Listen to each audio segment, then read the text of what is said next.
Assalamualaikum warahmatullahi wabarakatuh. Perkenalkan, nama saya Fatima Yurunggani dari program studi Pendidikan Tata Busana angkatan 2019 dengan NIM 54034190067. Presentasi kali ini saya akan menjelaskan mengenai planning usaha jual beli barang atau jasa dengan memanfaatkan e-commerce. Guna untuk memenuhi tugas dari Bapak Wahyu Ragil Kurniawan SPD MPD pada mata kuliah Literasi Digital dan Kemanusiaan. Oke, kita bisa langsung ke materi.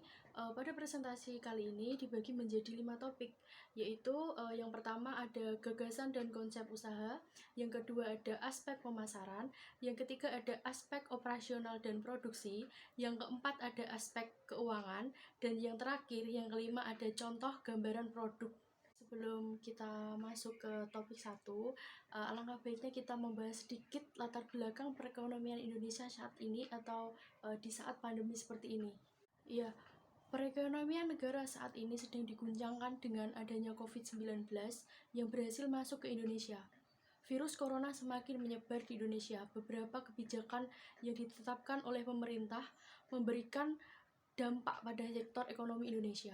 Hal ini tidak terlepas dari adanya COVID-19 yang berdampak pada sektor perdagangan di Indonesia. Pada masa pandemi ini, salah satu kebijakan pemerintah adalah mengimbau masyarakatnya untuk membatasi kegiatan mereka termasuk dalam berbelanja.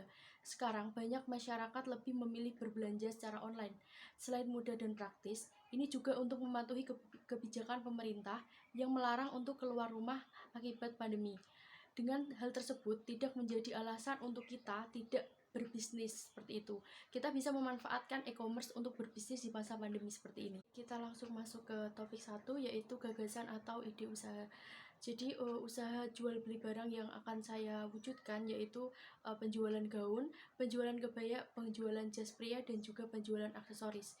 Jadi sesuai dengan bidang keilmuan saya yaitu di dunia fashion atau di dunia tata busana. Selanjutnya yaitu usaha jual beli jasa. Menerima jasa pembuatan gaun, kebaya, dan juga jas pria. Jadi nanti itu kita akan membuat gaun, kebaya, atau jas pria itu sesuai dengan request customer. Jadi kita akan membuka jasa gitu. Jadi usaha kita itu membuka jasa pembuatan dari gaun, jas, ataupun kebaya. Ya, yang selanjutnya itu keunikan dan keunggulan produk. Produk yang saya buat adalah produk dengan model-model gaun ataupun kebaya terbaru. Model yang mengikuti tren masa kini dan tidak norak sama sekali. Dibuat dengan bahan-bahan yang berkualitas dan sudah pasti nyaman. Model jas yang beragam dan juga aksesoris yang sangat lengkap sebagai penunjang penampilan customer. Ya, selanjutnya yaitu selain produk yang sudah jadi, di tempat kami juga bisa request model yang diinginkan atau sesuai request dari customer itu. Banyak pilihan bahan dan juga pilihan warna. Jahitan sudah pasti bagus dan rapi, yang tentunya akan nyaman saat dipakai, ditambah dengan bahan yang berkualitas. Ya, yang selanjutnya ada target pasar. Target penjualan produk gaun, jas, atau kebaya adalah seorang model katalog busana atau model majalah.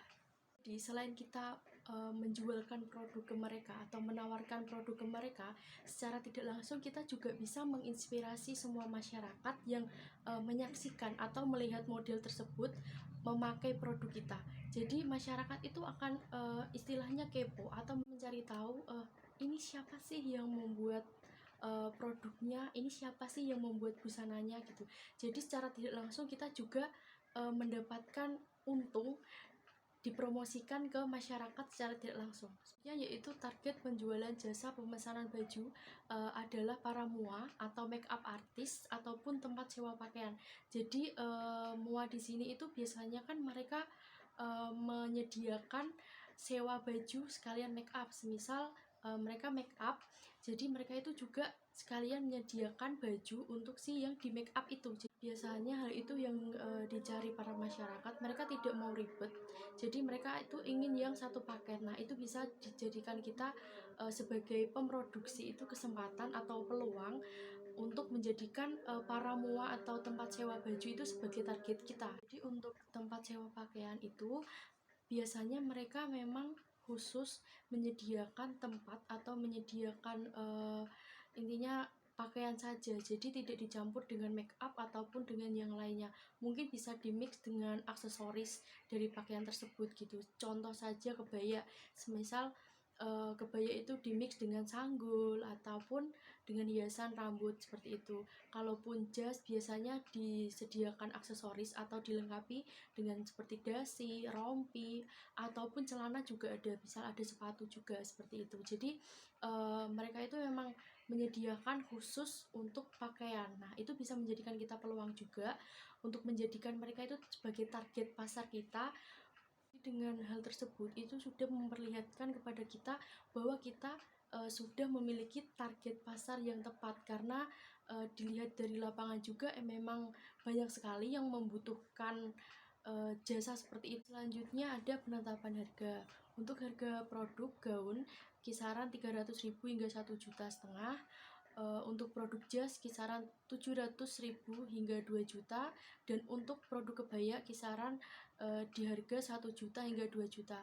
Sedangkan harga untuk pemesanan disesuaikan dengan model dan juga bahan yang diinginkan customer. Jadi untuk harga jasa pemesanan itu bisa dilihat dari request model dari customer itu sendiri. Semisal dari modelnya itu terlihat rumit, mungkin bisa agak mahal, ataupun modelnya simple tapi bahan yang dipilih dari customer itu harganya memang tinggi. Nah, itu bisa menjadi penentu harga itu menjadi lebih tinggi itu. Ya, yang selanjutnya ada distribusi produk. Untuk melakukan distribusi produk perlu juga membuat strategi promosi yang tepat dan juga menarik tentunya, yaitu sebagai berikut. Yang pertama, menggunakan strategi distribusi langsung dengan cara menjual produk ke konsumen secara langsung dengan memanfaatkan website toko online. Yang kedua, ada membuat iklan pada situs e-commerce yang sudah dibuat. Yang ketiga, ada membuat video review produk yang menarik, detail, dan diunggah pada sosial media ataupun toko online yang sudah dibuat. Yang keempat, yaitu yang terakhir, menyebarluaskan brosur secara online dengan memanfaatkan sosial media seperti Instagram, Facebook, WhatsApp, atau aplikasi lainnya. Jadi untuk menarik pelanggan atau customer, kita harus kreatif untuk membuat video review produk semenarik mungkin atau sebagus mungkin. Jadi jika video review produk kita itu menarik atau bagus, otomatis customer akan penasaran dengan produk kita dan mereka akan kepo untuk mengunjungi toko online kita untuk melihat apa aja sih yang kita jual di sana, apa yang kita tawarkan kepada customer atau konsumen. Setelah kita memancing customer atau konsumen untuk penasaran dengan produk kita, yaitu tugas kita untuk menyebarluaskan brosur secara online. Jadi kita juga selain membuat review produk semenarik mungkin, kita juga membuat brosur itu semenarik mungkin dan sedetail mungkin. Jadi setelah kita membuat brosur itu menarik dan juga bagus, kita juga harus pintar-pintar untuk menyebarkan brosur tersebut agar bisa dilihat masyarakat dengan mudah. Tidak hanya dengan mereka melihat review produk, tapi juga mereka bisa melihat brosur produk kita untuk mengunjungi toko online kita. Selain dengan menggunakan video produk yang menarik ataupun brosur yang menarik, kita juga bisa memasangkan iklan pada situs e-commerce yang sudah kita buat. Jadi iklan itu nanti akan berbayar, tetapi mereka juga secara tidak langsung bisa melihat iklan kita meskipun tidak sedang membuka toko online kita. Selanjutnya ada analisis pesaing dan juga peluang pasar. Berdasarkan riset yang sudah dilakukan pada lapangan, kami mendapati pesaing dengan harga di bawah standar harga yang kami tawarkan. Tetapi setelah ditelusuri, bahan yang mereka gunakan juga di bawah standar produk yang kami buat. Dan ternyata masih jarang yang menjual produk seperti gaun, jas, hingga kebaya secara online. Kalaupun ada, sudah pasti dengan kualitas produk yang masih di bawah kami.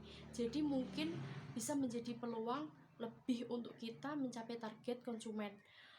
Untuk pemesanan jasa bisa jadi sudah banyak pesaing seperti butik atau tailor yang sudah sering kita jumpai. Tapi kita hanya menerima jasa pembuatan gaun, jas, dan kebaya saja. Untuk itu bisa dibilang pesaing tidak terlalu berat. Penerimaan jasa pembuatan busana di luar sana, mereka biasanya tidak sesuai apa yang ditawarkan atau produk utama mereka itu apa. Jadi mereka tetap menerima produk-produk lain. Nah, itu bisa memicu hal yang buruk bagi usaha kita. Menurut saya itu produk utama yang mereka tawarkan itu akan tersaingi dengan requestan atau permintaan dari customer.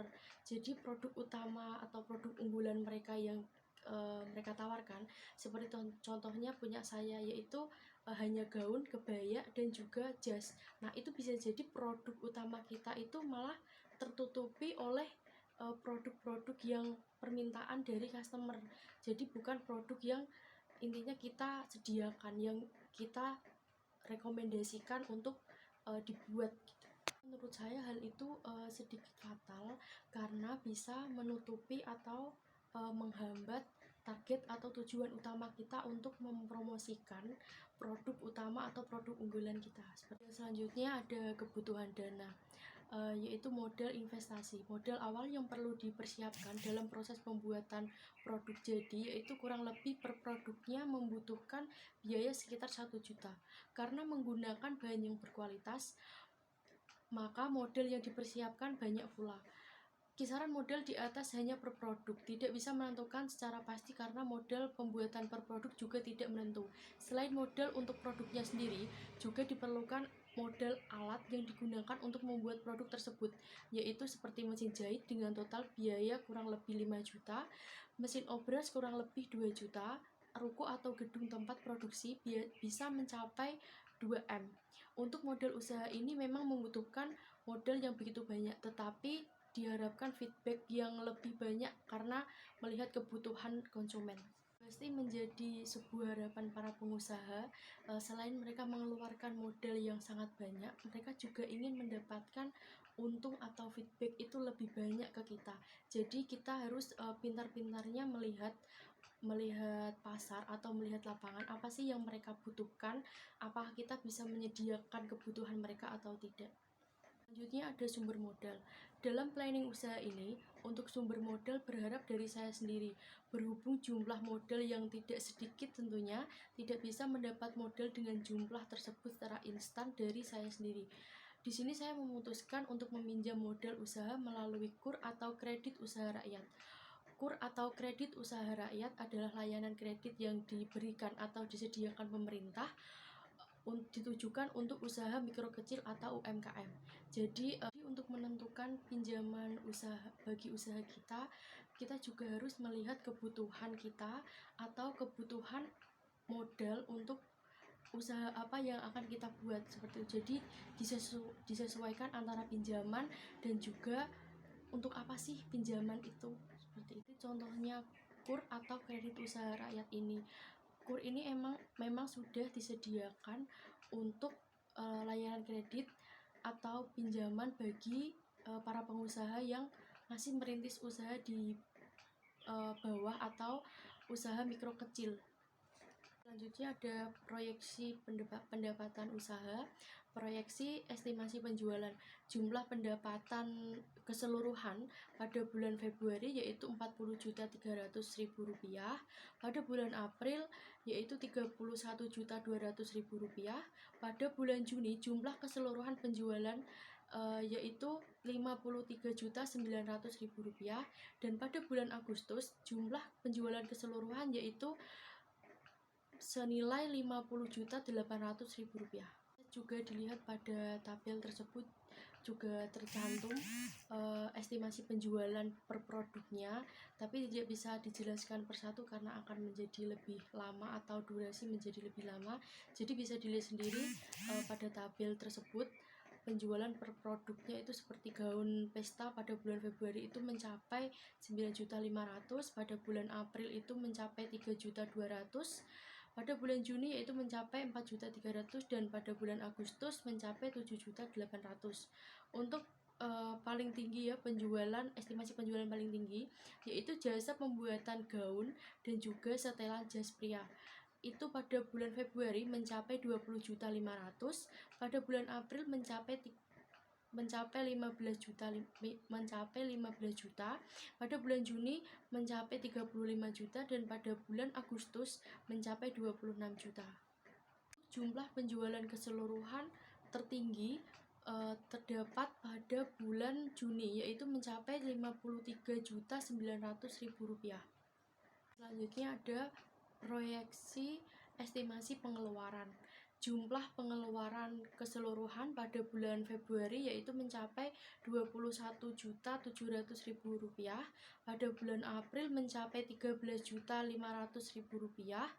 Pada bulan Juni mencapai 33 juta rupiah, dan pada bulan Agustus mencapai 28.900.000 rupiah.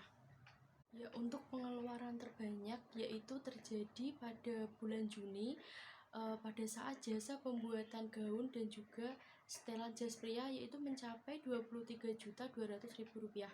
Untuk jumlah pengeluaran keseluruhan yang paling tertinggi yaitu pada bulan Juni juga mencapai 33 juta rupiah.